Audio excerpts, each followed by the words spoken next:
Hello, welcome back to the channel, welcome back to the vlog, welcome back to the car, welcome back to Cornwall, welcome back to spring, welcome back to March. Yes, it is now March and the sun is finally out. It's come out just about now and I'm driving home from work, or at least I'm trying to, through rush hour traffic. It's just kind of like it is anywhere else in the country at this time of day. So we have had two months of solid rain, at least, because I was checking the website for our reservoirs that feed this part of Cornwall, and they are absolutely full. They are 100% full.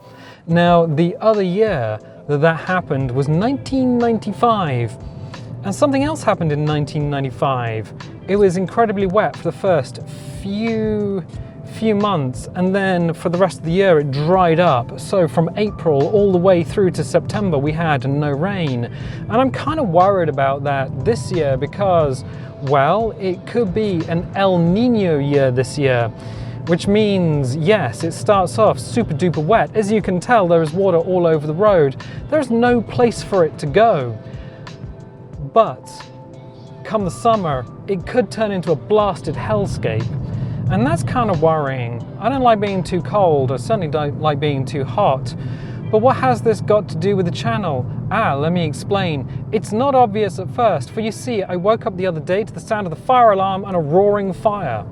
And I was like, I don't have any open fireplaces in the flat where I live. What is going on? Why is the fire alarm going off? And why can I hear the sounds of a mature, roaring, absolutely going for it fire? So I'm out of bed. I'm absolutely just out of bed. I am not hanging around. I need to work out where the fire is. I need to work out what's going on, and then I need to get out of there. So if there's smoke or anything, or if there's an issue with egress, then I don't end up like on the floor with smoke inhalation, or I don't end up cooking myself. So I'm out of bed. Bedroom's not on fire, can't smell smoke. Okay, out into the living room. Living room's not on fire. It kind of sounded like it was on fire, but it wasn't on fire. Can't smell smoke. But there's a slight problem. You see, what I thought was the fire alarm, and it goes beep, beep, beep, is actually coming from outside. So I'm in my Jimmy Jams. It's I don't know what time o'clock in the morning, and turns out that it's not a fire. It's just the sound of the rain on the roof.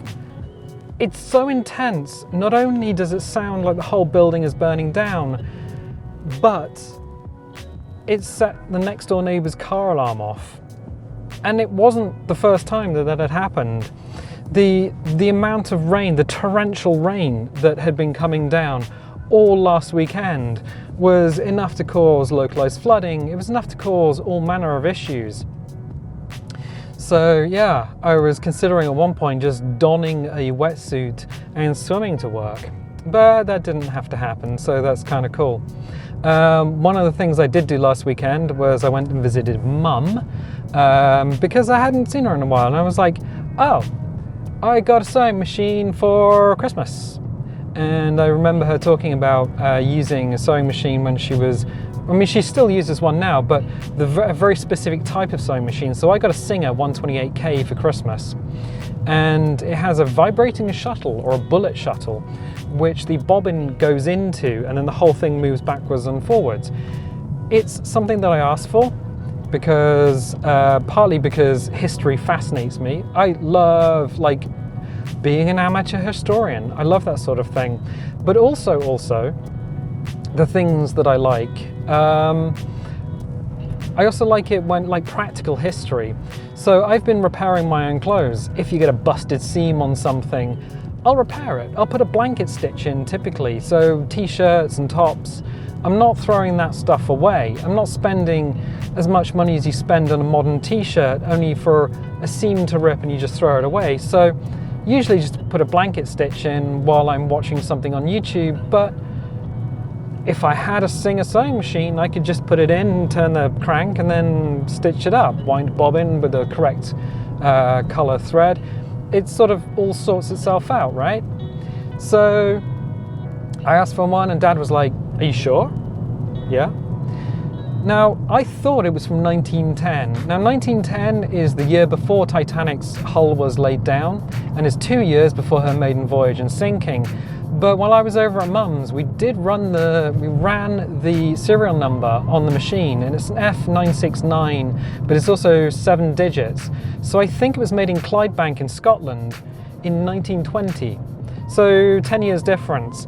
Either way you cut it, the machine is over 100 years old. So I'm stitching up t-shirts, modern t-shirts, with a machine that's over 100 years old, and it still does exactly what it needs to do today, or it does exactly what it was designed to do 100 years ago. It only does a straight stitch, doesn't have a swing needle in it, so it doesn't do a zigzag stitch, but that's not a problem. I absolutely love the thing, and it was nice to spend time with Mum and actually like discuss patterns and discuss different types of seams and how you do like a reverse inside. There was a lot of things, which was kind of cool. I really did enjoy spending time with Mum and talking about sewing. And it's one of these things, as kids, we were taught how to sew, like manually, thread a needle, tie the knot in the end, you loop it around the finger, twist it, and then it comes off. In the knot, so you don't actually have to physically tie a knot. So if you don't know, you just loop the thread around your finger, and then with your thumb, twist it, and then just with your nail, just pull back and it'll knot automatically. So you can knot the end of a thread very simply. And yeah, I've been like hand stitching clothes for years. If there's been a problem, I just stitch it all back up. Don't throw things away unless you can see right through the fabric. I tend to keep stuff going for decades. But yeah, that was kind of fun. So that's stuff that's been happening outside of the channel. Inside of the channel, I've been playing Baldur's Gate, and I've been thoroughly enjoying Baldur's Gate, actually. I've been absolutely loving it. It's Dungeons and Dragons for, well, it's Dungeons and Dragons for a computer. And we are going to roll with this lad and give it all the ponies. Yeah, so D&D on PC, it's kind of what Neverwinter Nights kind of was, I guess. But I was going through the voice lines like within the game the other day, and just seeing how many there were. There's about 10 hours of dialogue per character. So per main character, each of them have at least 10 hours of dialogue. And to sit down and record that is crazy, because you know the VAs, the voice actors, would have recorded more than 10 hours. For each line, they might have done it 3 or 4 times, or they might have had notes on how to improve the delivery or change the delivery. And I was like, could I do VA work? Is it possible? I don't know. I don't know if my voice is one of those things that people are looking for in a video game, but it would be a curious thing to do. So you have to look after your voice, you have to do vocal exercises and warm-ups. I know that some of the VAs in Baldur's Gate 3 just use their normal voice. And some of them put on a voice, put on an accent. It's a fascinating like job or career. Perhaps one that I should look into a little more closely. But yeah, I've been thoroughly enjoying Baldur's Gate 3. Also been really enjoying, I mean, we've obviously been doing Stranded Deep, and that's been going on for a while. Kind of, Stranded Deep's a little tricky because you're never sure what will and won't go with people. Some people really like the building, some people really don't like the building, some people like the exploration, a lot of people don't like the exploration, ironically. So that's fine, but I've been trying other games like indie games, and we started a Highland Song last week, which I will be continuing.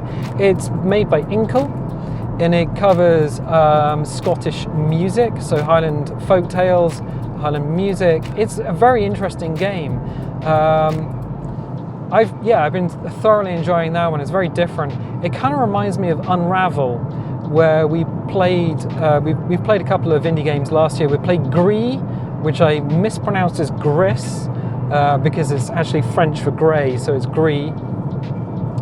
We played Unravel, which was with the little man made of yarn.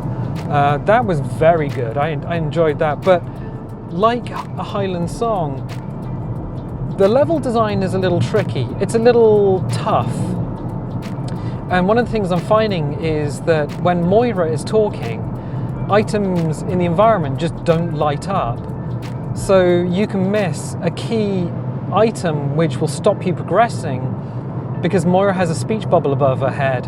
And I'm like, oh, it's a little tricky in game design. Once you know that, there might be a little bit of backtracking and things in the game.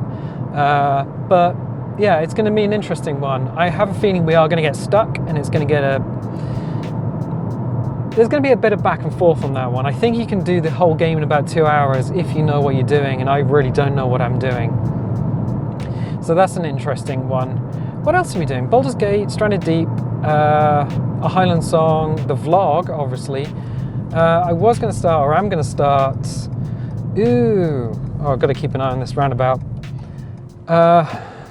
What? No, got to keep an eye on the roundabout. This is a tricky one because people can fly over here and we've got a huge pothole there. There's a game and it's a huge one and I was going to start it and it's Among Us? No, About Us? No, I can't remember the name of it. I remember pictures, but I don't remember words very well. That's a tricky one. But yeah, I do have another one. It's going to be another one of the 2-hour recording sessions. And I don't know when it comes to things like video lengths, whether half an hour is good for people or whether 2 hours is good. I know that if I put up a 2-hour video, people will watch the first few seconds and then come back to it and watch the rest of it at some other time. And they seem to be things that people will watch, not necessarily on the day, but later on. So yeah, times like video lengths are interesting. What is also interesting is I have noticed that people have been donating on Ko-fi, and I used Ko-fi because it was easier for me to set up than say Patreon, and it was easy for me to understand, and 100% of what goes into Ko-fi comes out, or coffee, sorry, 100% of what goes into coffee comes out to me. So for the people who have donated, yes, it does help the channel. Electricity is expensive, parts are expensive for computers, games are expensive. I mean, it's a non-zero sum to actually run the channel. So, like, I'm kind of waiting for this guy to reverse, but I'm not sure if they are. So, help for that is good. But I was thinking about it the other day, and occasionally I think, you know what? I'm spending a lot of time running the channel. Maybe I should just stop. Maybe I should just do something else. But having likes and subscriptions are great. That really does help the channel. Subscriptions help the channel get found. Likes help the videos get found. It's all like very good stuff. But the thing is, when you have people donating money that they've earned, and please don't donate if you can't afford it. If you're struggling to get a tin of beans, or if you just don't want to do it, don't do it. It's fine. You don't have to. But it does make me not want to disappoint those people. Like, I don't want to disappoint you guys. So I always want to keep things at a certain level, certain like audio, a certain video quality. Always trying to keep things as regular as I can be. I mean, I'm coming home from work. I'm kind of meandering coming home from work because I have to pick up fuel and then I have to go to the supermarché. So there's a lot of things that I need to do. And I have to keep an eye out for people like that. So yeah, not disappointing you guys when it comes to the channel is... I think, yeah, when it comes to people donating, it just adds that extra level of responsibility, I guess. So thank you for donating. I was thinking about adding names of people who do donate as producers, maybe, but I'd have to ask again at some other point, because a lot of what Ko-fi does is give me the full names, and I think we would actually need like nicknames for security reasons. So I'll just come in, hopefully not running on it over. Good. So thank you, everyone. I'm gonna leave it here because I need fuel. So, if you like these videos, definitely leave a little like, leave a subscribe if you haven't subscribed already. If you want notifications, dingle the bingle. If you don't want notifications, don't click the bell, and I'll tell you what, I'll catch you next time.